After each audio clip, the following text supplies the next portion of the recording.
নোয়াখালী ২ আসন থেকে নির্বাচিত মাননীয় সদস্য জনাব জয়নাল আবেদিন ফারুক। ধন্যবাদ। মাননীয় স্পিকার, আসলে আমাদের অনেক নবীন এরাই প্রশ্ন করবে, আমরা ওনাদের থেকে প্রশ্ন নেব। তো কিন্তু মোহাম্মদ আব্দুল খালেক সাতক্ষীরা ২, ৩, ৪, ৫ প্রশ্নে একটা বিষয় আমার সামনে আমি জেনে নিতে পারতাম, কিন্তু মাননীয় স্বরাষ্ট্রমন্ত্রী আজকে ধর্ম মন্ত্রণালয়ের দায়িত্বে, আজকে এই সংসদে এই মুহূর্তে। তো ওনাকে একটা বিষয় আমি সকল সংসদ সদস্য জাতির জন্য জানা দরকার। বিগত ১৬টি বছরে এই মসজিদগুলোতে মডেল মসজিদের নামে অ্যাপয়েন্টমেন্টের নামে কি একটা ইসলামিক অ্যাপয়েন্টমেন্ট দেয় ওনারা, এই নামে ১৩ কোটি টাকার বাজেট মডেল মসজিদের জন্য ২১ কোটি টাকা পর্যন্ত হয়েছে। তার উদাহরণ আমার নির্বাচনে, আর তখন আমি বিরোধী দলের এমপি ছিলাম। এই বিষয়গুলো একটু তদন্ত করার দরকার। এই টাকাগুলো এত অপচয় হয়েছে যে এখন নতুন মসজিদের দরকার না, আগে যারা অতীতেই ১৩কে ২১ করেছে এই বিষয়ে সব মসজিদগুলো ভেঙে পড়ে যাচ্ছে। আমার উদাহরণ, আমার সেনবাগেরটা ঢুকা যায় না, পানি পড়ে। তো এই বিষয়গুলো আমি মাননীয় স্বরাষ্ট্রমন্ত্রীকে জানবো যে এই বিষয়ে একটা তদন্ত করে যারা ১৩কে ২১ করেছে এই বিষয়ে কোনো ব্যবস্থা গ্রহণ করা যাবে কিনা। আপনাকে ধন্যবাদ। মাননীয় মন্ত্রী, একটু পরে মাননীয় সদস্য আপনি বললেন, এই কারণে আমারও বলতে ইচ্ছে হচ্ছে। আপনার সেনবাগে যে অবস্থা, আমার দুর্গাপুরে তার চেয়ে ভয়াবহ অবস্থা। সামনে বিরাট বড় একটা পুকুর, এর পিছনে মডেল মসজিদ, একটা ব্রিজ করে মডেল মসজিদে যেতে হবে। ওই স্থানীয় লোকজন নাম দিয়েছে তাজমহল। মাননীয় মন্ত্রী,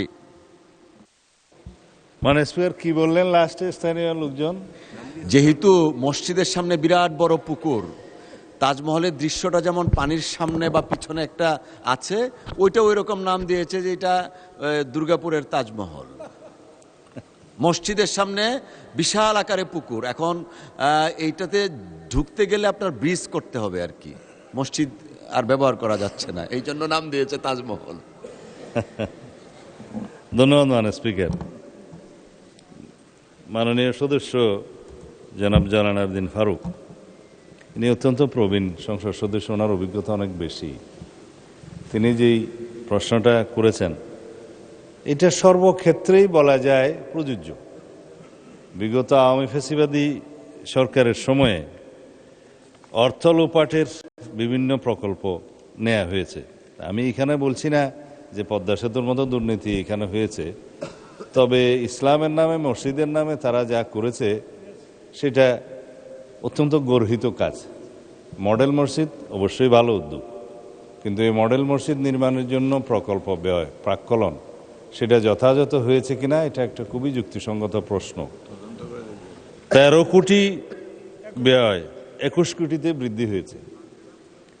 দেবপ্রিয় ভট্টাচার্য সাহেবের যে হোয়াইট পেপারটা প্রকাশিত হয়েছে, আমি কয়েকদিন আগেও বাজেট স্পিচে বলেছি, তাতে এরকম মেগা প্রকল্পে মেগা দুর্নীতির জন্য মেগা বাজেট করা হয়েছে, এবং সেটা সময় বৃদ্ধির ক্ষেত্রে ৫ বছর থেকে ৭ বছরও সময় বৃদ্ধি করা হয়েছে। আর প্রাক্কলিত ব্যয় কয়েক গুণ বৃদ্ধি করা হয়েছে। দুর্নীতি করার জন্য প্রাক্কলনের মধ্যেই আগে ঢুকেছে, তারপরে দুর্নীতি হয়েছে, সময় বৃদ্ধি হয়েছে, ব্যয় বৃদ্ধি হয়েছে, তার উপর এখন ১৩ কোটি থেকে ২১ কোটিতে কিভাবে গেল? এই মডেল মসজিদগুলোর সমস্ত প্রকল্প ব্যয় টোটাল কত ছিল, কতটা নাম্বার অফ মডেল মসজিদ হয়েছে, সমস্ত মসজিদ ওয়ারি সেটা তদন্ত পরিচালনা করার জন্য আমি আজকে মন্ত্রণালয়কে নির্দেশ দেব মাননীয় স্পিকার। এর মধ্যে সরকারি অন্যান্য সংস্থাও জড়িত হতে পারে, সেটা খুবই ন্যায্য প্রশ্ন। ধন্যবাদ মাননীয় স্পিকার। আপনাকে ধন্যবাদ মাননীয় সদস্য, মাননীয় মন্ত্রী।